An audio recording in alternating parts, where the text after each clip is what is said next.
ధ్యాన కస్తూరి కన్నడలో ఎంతో అద్భుతంగా వస్తుందండి. ఆ పత్రిక గురించి కూడా వివరవలసిందిగా లలిత గారిని. ಎಲ್ರಿಗೂ ನಮಸ್ಕಾರ. ಪಿರಮಿಡ್ ಸ್ಪಿರಿಚುವಲ್ ಸೊಸೈಟಿ ಮೂವ್ಮೆಂಟ್ನಲ್ಲಿ ಪತ್ರಿಜಿ ಅವರು ಮುಖ್ಯವಾಗಿ 3 ವಿಷಯಗಳಿಗೆ ಆದ್ಯತೆ ಕೊಡ್ತಾರೆ. ಅದರಲ್ಲಿ ಧ್ಯಾನ, ಸ್ವಾಧ್ಯಾಯ, ಸಜ್ಜನ ಸಾಂಗತ್ಯ. ಸ್ವಾಧ್ಯಾಯದಲ್ಲಿ ಈಗಿದ್ದಂತೆ ಮೊದಲು ಮೀಡಿಯಾಗಳು, ಡಿಜಿಟಲ್ ಮೀಡಿಯಾ ಇರಲಿಲ್ಲ. ಆಗಿನ ಕಾಲದಲ್ಲಿ ಕೂಡ ನಾವು ಸ್ವಾಧ್ಯಾಯದಿಂದ ಸಾಕಷ್ಟು ಕಲಿಬೇಕು ಅನ್ನೋ ಕಾರಣಕ್ಕೆ ಪತ್ರಿಜಿ ಅವರು ಎಲ್ಲ ಭಾಷೆಗಳಲ್ಲೂ ಆಧ್ಯಾತ್ಮಿಕ ಮಾಸಪತ್ರಿಕೆಯನ್ನು ಆರಂಭಿಸಿದರು. 2006ರಲ್ಲಿ ಧ್ಯಾನ ಕರ್ನಾಟಕ ಅನ್ನೋ ಮಾಸಪತ್ರಿಕೆ ಆರಂಭಿಸಿದರು. ತದನಂತರದಲ್ಲಿ ಅದು ಧ್ಯಾನ ಕಸ್ತೂರಿಯಾಗಿ ಈಗ ಕನ್ನಡಿಗರ ಮನೆಯಲ್ಲಿ ಸೇರ್ತಾ ಇದೆ. ಮತ್ತು PSSMನ ಎಲ್ಲ ವಿಚಾರಗಳನ್ನು, ಪತ್ರಿಜಿಯವರ ಪ್ರಬೋಧನೆಗಳು, ಪತ್ರಿಜಿಯವರ ವಿಷಯಗಳನ್ನು ಕನ್ನಡಕ್ಕೆ ಅನುವಾದಿಸಿ, ಜೊತೆಗೆ ನೀವೇ ಸ್ಪಿರಿಚುವಲ್ ಮಾಸ್ಟರ್ಗಳವರ ವಿಚಾರಗಳನ್ನು, ಆಧ್ಯಾತ್ಮಿಕ ರಸಪ್ರಶ್ನೆ, ಮೌನ, ಸಸ್ಯಾಹಾರದ ಮಹತ್ವ, ವಿದ್ಯಾರ್ಥಿಗಳಿಗೆ ಧ್ಯಾನದ ಅವಶ್ಯಕತೆ, ಹೀಗೆ ಹಲವಾರು ಆಧ್ಯಾತ್ಮಿಕ ವಿಷಯಗಳನ್ನು ಪ್ರತಿಯೊಬ್ಬ ಕನ್ನಡಿಗರ ಮನೆಗಳಿಗೆ ಮುಟ್ಟಿಸ್ತಾ ಇರೋದು ಧ್ಯಾನ ಕಸ್ತೂರಿ. ನಿರಂತರವಾಗಿ ಒಂದು ಪತ್ರಿಕೆ ಅಂದರೆ ಅದರಲ್ಲಿ ಸಾಕಷ್ಟು ಪರಿಶ್ರಮ ಇರುತ್ತೆ. ಇಷ್ಟು ವರ್ಷಗಳವರೆಗೆ ನಿರಂತರವಾಗಿ ಅದು ಕರೋನಾ ಸಮಯದಲ್ಲಿ ಕೂಡ ಯಾವುದೇ ಕಾರಣದಲ್ಲಿ ಎಂತಹ ಸಂಕಷ್ಟದಲ್ಲೂ ನಿಲ್ಲದೆ ಪ್ರತಿ ಚಂದಾದಾರರ ಮನೆಗೆ ತಲುಪ್ತಾ ಆಧ್ಯಾತ್ಮಿಕ ಜ್ಞಾನವನ್ನು ಕೊಡ್ತಾ ಇದೆ. ಪತ್ರಿಜಿ ಅವರು ಮಹಾನ್ ಸ್ವಾಧ್ಯಾಯ ಯೋಗಿ. 1,00,000 ಪುಸ್ತಕಗಳನ್ನು ಓದಿದ ಅವರು ಸ್ವಾಧ್ಯಾಯಕ್ಕೆ ಅತ್ಯಂತ ದೊಡ್ಡ ಸ್ಥಾನವನ್ನು ಕೊಟ್ಟಿದ್ದಾರೆ. ಯಾಕಂದರೆ ಧ್ಯಾನ ಎಷ್ಟು ಮುಖ್ಯವೋ ಸ್ವಾಧ್ಯಾಯ ಅಷ್ಟೇ ಮುಖ್ಯ. ಇನ್ನೂ ಒಂದು ಹೆಜ್ಜೆ ಮುಂದೆ ಹೋಗಿ ಏನು ಹೇಳ್ತಾರಂದರೆ, ಧ್ಯಾನಕ್ಕಿಂತ ಸ್ವಾಧ್ಯಾಯ ಇನ್ನೂ ಹೆಚ್ಚು ಮುಖ್ಯ ಅಂತೇಳಿ. ಯಾಕೆಂದರೆ ಸ್ವತಃ ಪತ್ರಿಜಿ ಅವರು ತಾವು ವಾಕಿನ್ ಅಂತ ಗೊತ್ತಾಗಿದ್ದೇ ಸ್ಟ್ರೇಂಜರ್ಸ್ ಅಮಾಂಗ್ ಅಸ್ ಅಂತ ಪುಸ್ತಕ ಓದಿದ ಮೇಲೆ, ಪಿರಮಿಡ್ ಶಕ್ತಿ ಗೊತ್ತಾಗಿದ್ದೇ ಬಿಲ್ ಶುಲ್ ಮತ್ತು ಲೆಡ್ ಪಿಟೆಟ್ ಅವರ ದ ಸೀಕ್ರೆಟ್ ಪಿರಮಿಡ್ಸ್ ಈಜಿಪ್ಟ್ ಬಗ್ಗೆ ತಿಳ್ಕೊಂಡಾಗ ಅವರು ಪಿರಮಿಡ್ಗಳನ್ನು ಇದಕ್ಕೆ ಅಳವಡಿಸಿದರು. ಹಾಗೆ ನಾವು ಕೂಡ ನಮಗೆ ಅವ್ರು ಇನ್ನೊಂದು U4 ಓದಿದ ಮೇಲೆ ಅವರಿಗೆ ಬಹಳಷ್ಟು ಸಂಶಯಗಳು ಪರಿಹಾರ ಆದವು. ಅದಕ್ಕೆ ಅವ್ರು ಹೇಳ್ತಾರೆ, ಸ್ವಾಧ್ಯಾಯ ಭಾಳ ಮುಖ್ಯ, ಎಲ್ಲರೂ ಪುಸ್ತಕಗಳನ್ನು ಓದಬೇಕು. ಕೇವಲ ಭಾರತೀಯ ಆಧ್ಯಾತ್ಮಿಕ ಚಿಂತಕರು ಮಾತ್ರವಲ್ಲದೆ ಸ್ಪಿರಿಚುವಲ್ ಸೈಂಟಿಸ್ಟ್ಗಳ ಎಲ್ಲರ ಪುಸ್ತಕಗಳನ್ನು ಓದಬೇಕು. ಆ ಕಾರಣಕ್ಕೆ ಎಲ್ಲರನ್ನು ಪರಿಚಯಿಸೋದಕ್ಕಾಗಿ ಧ್ಯಾನ ಕಸ್ತೂರಿ ಮಾಸಪತ್ರಿಕೆ ಇರುವಂಥದ್ದು. ಎಲ್ಲ ಕನ್ನಡಿಗರಲ್ಲಿ ಒಂದೇ ಮನವಿ, ನಾವು ಯಾವುದ್ಯಾವುದಕ್ಕೂ ದುಡ್ಡನ್ನು ಖರ್ಚು ಮಾಡ್ತಾ ಇರ್ತೀವಿ. ಆದರೆ ಮಾಸಪತ್ರಿಕೆ ನಮ್ಮ ಮನೆಯಲ್ಲಿದ್ದರೆ, ಪತ್ರಿ ಸರ್ ಹೇಳ್ತಿದ್ರು, ನನ್ನ ಮಾನಸ ಪುತ್ರಿಕಾ ಅಂತೇಳಿ ಧ್ಯಾನ ಜಗತ್, ಆದರೆ ಎಲ್ಲ ಮಾಸಪತ್ರಿಕೆಗಳು ಅವರ ಮಾನಸ ಪುತ್ರಿಕನೇ. ಆದ್ದರಿಂದ ನಾವು ನಮ್ಮ ಮನೆಯಲ್ಲಿ ಧ್ಯಾನ ಕಸ್ತೂರಿ ಇದ್ದರೆ ಅದರ ಪರಿಮಳ, ಧ್ಯಾನದ ಪರಿಮಳ ಇರುತ್ತೆ. ತಾವೇನಾದರೂ ಯಾರಿಗಾದರೂ ಗಿಫ್ಟ್ ಕೊಡಬೇಕು ಅಂದರೆ, ನಾನು ನಮ್ಮ ಮನೆಯಲ್ಲಿ ಯಾರೇ ಬಂದರೆ, ಅತಿಥಿಗಳು ಬಂದರೆ ಅವ್ರಿಗೆ ಹೋಗುವಾಗ ಧ್ಯಾನ ಕಸ್ತೂರಿಯನ್ನು ಕೈಯಲ್ಲಿ ಕೊಟ್ಟು ಕಳಿಸ್ತೀನಿ. ಮದುವೆಗೆ ಮತ್ತು ಯಾವುದೇ ಕಾರ್ಯಕ್ರಮಗಳಿಗಾದರೆ ನಾನು ಯಾವುದೇ ಬಟ್ಟೆ ಅವೆಲ್ಲ ಕೊಡೋಂಗಿಲ್ಲ, ಧ್ಯಾನ ಕಸ್ತೂರಿ ಚಂದಾದಾರಿಕೆ ಮಾಡಿಸಿ ಅವರಿಗೆ ರಿಸಿಪ್ಟ್ ಕೊಟ್ಟುಬಿಡ್ತೀನಿ ಅಷ್ಟೇ. ಆದ್ದರಿಂದ ದಯವಿಟ್ಟು ಓದಿಸಬೇಕು, ಎಲ್ಲರೂ ಓದ್ತಕ್ಕಂಥ ಮಾಸಪತ್ರಿಕೆ. ಇದೀಗ ಅದು PMC ಕನ್ನಡದ ವತಿಯಿಂದ ಪ್ರಕಟಿಸಲ್ಪಡ್ತಾ ಇದ್ದು ರಿಜಿಸ್ಟರ್ ಪೋಸ್ಟ್ನಲ್ಲಿ ನಿಮ್ಮ ಮನೆಗೆ ಬರುತ್ತೆ. 650 ರೂಪಾಯಿ ಕೊಟ್ಟರೆ 1 ವರ್ಷ.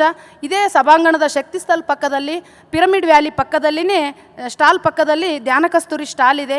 ತಾವು ಬಂದು ಚಂದಾದಾರರಾಗ್ರಿ. ದಯವಿಟ್ಟು ತಮ್ಮ ರಿಲೇಷನ್ಸ್ಗೆ ಏನಾದರೂ ಬಂಧುಗಳಿಗೆ ನೀವು ಗಿಫ್ಟ್ ಕೊಡಬೇಕು ಅನ್ನೋದಾದರೆ, ಯಾವುದೋ ಒಂದು ಪುಸ್ತಕಗಳನ್ನು ಕೊಡದೆ ಧ್ಯಾನ ಕಸ್ತೂರಿ ಕೊಟ್ಟರೆ ಪ್ರತಿ ತಿಂಗಳ ಅವ್ರ ಮನೆಗೆ ಧ್ಯಾನ ಕಸ್ತೂರಿ ತಲುಪೋದ್ರಿಂದ ಮತ್ತೆ ಅವರಿಗೆ ಧ್ಯಾನವನ್ನು ಅವರಿಗೆ ನೆನಪಿಸುತ್ತೆ. ಜೊತೆಗೆ ಆಧ್ಯಾತ್ಮಿಕ ವಿಷಯಗಳನ್ನು ಒಂದಲ್ಲ ಒಂದು ರೀತಿಯಿಂದ ತಿಳಿಸುತ್ತೆ. ಆದ್ದರಿಂದ ಈ ಪತ್ರಿಕೆ ನಾವು ಓದಿದ್ದಲ್ಲದೆ ಬೇರೆಯವರಿಗೂ ಕೊಡಬೇಕು, ಅವರಿಗೂ ಕೂಡ ಆ ಧ್ಯಾನವನ್ನು ಹಂಚಿದಂತಾಗುತ್ತೆ. ಪ್ರತಿಯೊಬ್ಬರು ಈ ಪತ್ರಿಕೆಯನ್ನು ಓದಲೇಬೇಕು. ಮತ್ತು ಪ್ರಪಂಚದಾದ್ಯಂತ ಇರುವ ಎಲ್ಲ ಕನ್ನಡಿಗರ ಮನೆಯಲ್ಲಿ ಧ್ಯಾನ ಕಸ್ತೂರಿ ಬೆಳಗಬೇಕು.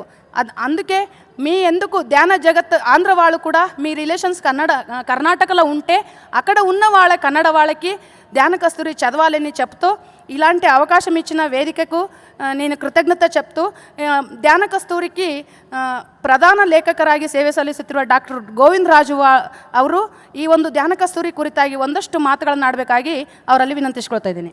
ಆತ್ಮಜ್ಞಾನ, ಬ್ರಹ್ಮಜ್ಞಾನ ಎಂಬತಕ್ಕಂಥ ಅಪಾರ ವಿದ್ಯೆಯ ಒಂದು ರಹಸ್ಯವಾಗಿರ್ತಕ್ಕಂಥ ಈ ಒಂದು ವಿದ್ಯೆಯನ್ನು ಜನಸಾಮಾನ್ಯರಿಗೆ ಬೋಧಿಸಿ ಇಡೀ ಮಾನವ ಕುಲ ಧ್ಯಾನಿಗಳಾಗಬೇಕು ಮತ್ತು ಯೋಗಿಗಳಾಗಬೇಕು ಅಂತಕ್ಕಂಥ ಒಂದು ಸಂಕಲ್ಪವನ್ನು ಇಟ್ಟುಕೊಂಡು 1999ರಲ್ಲಿ PSSMನ್ನು ಕಟ್ಟಿ 40 ವರ್ಷಗಳ ಕಾಲ ದೇಶ ವಿದೇಶಗಳಲ್ಲಿ ಈ ಧ್ಯಾನವನ್ನು ಹಂಚಿ ಇಡೀ ಮಾನವ ಜನಾಂಗವನ್ನು ಯೋಗಿಗಳನ್ನಾಗಿ ಮಾಡಬೇಕು ಅಂತಕ್ಕಂಥ ಒಂದು ಮಹಾನ್ ಯೋಗಿ ಆಗಿರ್ತಕ್ಕಂಥ, ಧ್ಯಾನಿ ಆಗಿರ್ತಕ್ಕಂಥ ಬ್ರಹ್ಮರ್ಷಿ ಪಿತಾಮಹ ಪತ್ರಿಜಿಯವರಿಗೆ ಚಪ್ಪಾಳೆ ಹೊಡೆಯೋದ್ರ ಮೂಲಕ ಮೊದಲನೇದಾಗಿ ವಂದನೆಗಳನ್ನು ಸಲ್ಲಿಸೋಣ. ಹಾಗೂ ಸ್ವರ್ಣಮಾಲಾ ಅಮ್ಮನವರು ಸಹ ಅವರಿಗೂ ವಂದನೆಗಳನ್ನು ಸಲ್ಲಿಸೋಣ. ಮತ್ತು ಈ ಒಂದು ಕೈಲಾಸಪುರಿಯಲ್ಲಿ PSSM ಸೊಸೈಟಿ ಏನಿದೆ ಹೈದರಾಬಾದು, ಪ್ರತಿ ವರ್ಷವೂ ಸಹ ಅದ್ಭುತವಾಗಿ ಈ ಪತ್ರಿಜಿಯ ಮಹಾದಾನ ಯಾಗ 4ನೇ ಯಾಗವನ್ನು ಅದ್ಭುತವಾಗಿ ಆರ್ಗನೈಸ್ ಮಾಡಿರ್ತಕ್ಕಂಥ ಎಲ್ಲ ಟ್ರಸ್ಟಿಗಳಿಗೂ ಮತ್ತು ಎಲ್ಲ ಪಿರಮಿಡ್ ಮಾಸ್ಟರ್ಗಳಿಗೂ ನನ್ನ ಹೃದಯಪೂರ್ವಕವಾಗಿರ್ತಕ್ಕಂಥ ವಂದನೆಗಳನ್ನು ಸಲ್ಲಿಸ್ತೀನಿ. ಹಾಗೂ ಪತ್ರಿಜಿ ಅವರು ಒಂದು ಮಾತನ್ನು ಹೇಳ್ತಾರೆ, ಸಜ್ಜನ ಸಾಂಗಿತ್ಯ ಮತ್ತು ಸ್ವಾಧ್ಯಾಯ ಏನಿದೆ ಇವು ಎರಡೂ ಸಹ ನಾವು ಮಾಡಿದ್ದೇ ಆದರೆ ಮನುಷ್ಯನಲ್ಲಿರ್ತಕ್ಕಂಥ ಒಂದು ರಾಕ್ಷಸತ್ವ ಏನಿದೆ ಅದು ಹೋಗಿ ದೈವತ್ವದ ಗುಣ ಬಂದು ಪ್ರತಿಯೊಬ್ಬರೂ ಸಹ ದೇವರಾಗೋದಕ್ಕೆ ಸಾಧ್ಯತೆ ಇದೆ ಅಂತಕ್ಕಂಥ ಒಂದು ಮಾತನ್ನು ಪತ್ರಿಜಿ ಅವರು ಹೇಳ್ತಾರೆ. ಅಂತಹ ಒಂದು ದೃಷ್ಟಿಯಿಂದ ಪತ್ರಿಜಿ ಅವರು ಇಷ್ಟೆಲ್ಲ ಎಲ್ಲ ಭಾಷೆಗಳಲ್ಲೂ ಈ ಒಂದು ಮ್ಯಾಗಝೈನ್ಗಳನ್ನು ತಂದಿದ್ದಾರೆ. ಅವರಿಗೆ ಮೊದಲನೇದಾಗಿ ಮತ್ತೊಮ್ಮೆ ವಂದನೆಗಳನ್ನು ಸಲ್ಲಿಸುತ್ತಾ, ಈ ಒಂದು ಧ್ಯಾನ ಕಸ್ತೂರಿಯಲ್ಲಿ ಏನಿದೆ ಅಂತ ಅಂದರೆ ಪತ್ರಿಜಿ ಹೇಳ್ತಕ್ಕಂಥ 3 ಸಂಬೋಧನೆಗಳೇನಿದೆ, ಆತ್ಮೀಯ ಮಿತ್ರರೇ ಮತ್ತು ಆತ್ಮೀಯ ಮಾಸ್ಟರೇ ಮತ್ತು ಆತ್ಮೀಯ ದೇವರುಗಳೇ ಅಂತಕ್ಕಂಥದ್ದನ್ನು ನಾವು ನೀವು ಒಂದು ಮಿತ್ರತ್ವ ಆಗ್ತಕ್ಕಂಥ ಒಂದು ಸಂದೇಶಗಳನ್ನು ಈ ಪತ್ರಿಕೆಯಲ್ಲಿ ಒಳಗೊಂಡಿದೆ. ಮತ್ತು ನಾವು ನೀವು ಏನು ನಮ್ಮ ಆಲೋಚನೆಗಳೇನಿದೆ, ನಾವು ಮಾಡ್ತಕ್ಕಂಥ ಒಂದು ಕೆಲಸ ಏನಿದೆ, ನಾವು ಮಾತಾಡ್ತಕ್ಕಂಥ ಒಂದು ಮಾತು ಏನಿದೆ, ಅವುಗಳನ್ನು ಒಂದು ನಿಯಮಬದ್ಧವಾಗಿ ಮತ್ತು ಪವಿತ್ರ ದೃಷ್ಟಿಯಲ್ಲಿ ಮಾತಾಡ್ತಕ್ಕಂಥ ಒಂದು ಶಕ್ತಿಯನ್ನು ಕೊಡ್ತಕ್ಕಂಥ ಪತ್ರಿಜಿಯ ಸಂದೇಶಗಳು ಈ ಒಂದು ಧ್ಯಾನ ಕಸ್ತೂರಿಯಲ್ಲಿ ಅಡಗಿದೆ. ಮತ್ತು ನಾವೆಲ್ಲರೂ ಸಹ ಒಂದು ರಾಕ್ಷಸತ್ವದ ಗುಣಗಳನ್ನು ಹೋಗಲಾಡಿಸ್ಕೊಂಡು ದೈವತ್ವದ ಒಂದು ಗುಣಗಳನ್ನು ಬೆಳೆಸ್ಕೊಂಡು ನಾವು ದೈವಾನುಪುರುಷರು ಆಗಬೇಕು ಅಂತಕ್ಕಂಥದ್ದೇ ಪತ್ರಿಜಿಯ ಒಂದು ಮಹಾ ಸಂಕಲ್ಪ. ಅಂತಹ ಸಂಕಲ್ಪದ ಒಂದು ಸಂದೇಶಗಳು ಈ ಒಂದು ಧ್ಯಾನ ಕಸ್ತೂರಿಯಲ್ಲಿವೆ. ಇಂತಹ ಒಂದು ಧ್ಯಾನ ಕಸ್ತೂರಿಯನ್ನು ತಾವೆಲ್ಲರೂ ಚಂದಾದಾರರಾಗಿ ಇದನ್ನು ಬೆಳೆಸಬೇಕು ಅಂತಕ್ಕಂಥ ಒಂದು ಮನವಿಯನ್ನು ಮಾಡಿಕೊಳ್ತಾ, ಹಾಗೂ ಈ ಧ್ಯಾನ ಕಸ್ತೂರಿಯನ್ನು ಮತ್ತು ಇನ್ನುಳಿದ ಎಲ್ಲ ಭಾಷೆಗಳ ಒಂದು ಮ್ಯಾಗಝೈನ್ಗಳನ್ನು ಓದ್ತಾ ಪತ್ರಿಜಿಯ ಒಂದು ಮಾರ್ಗವನ್ನು ನಾವು ಎಲ್ಲರಿಗೂ ತಿಳಿಸೋದಕ್ಕೆ ನಾವು ಪ್ರಯತ್ನ ಮಾಡೋಣ. ಅದೇ ರೀತಿಯಲ್ಲಿ ಮನೆ ಮನೆಗೂ ಈ ಧ್ಯಾನ ಕಸ್ತೂರಿಯನ್ನು ಹಂಚಿ ನಾವೆಲ್ಲರೂ ಪತ್ರಿಜಿಯ ಒಂದು ಸಂದೇಶವನ್ನು ತಿಳಿಸ್ತಕ್ಕಂಥ ಒಂದು ಮಹಾಕಾರ್ಯವನ್ನು ಮಾಡೋದಕ್ಕೆ ನಾವೆಲ್ಲರೂ ಬದ್ಧರಾಗೋಣ. ಇಷ್ಟು ಅವಕಾಶ ಮಾಡಿಕೊಟ್ಟಿರ್ತಕ್ಕಂಥ ಎಲ್ಲರಿಗೂ ವಂದಿಸುತ್ತಾ ನನ್ನ ಮಾತುಗಳನ್ನು ಮುಗಿಸ್ತೀನಿ.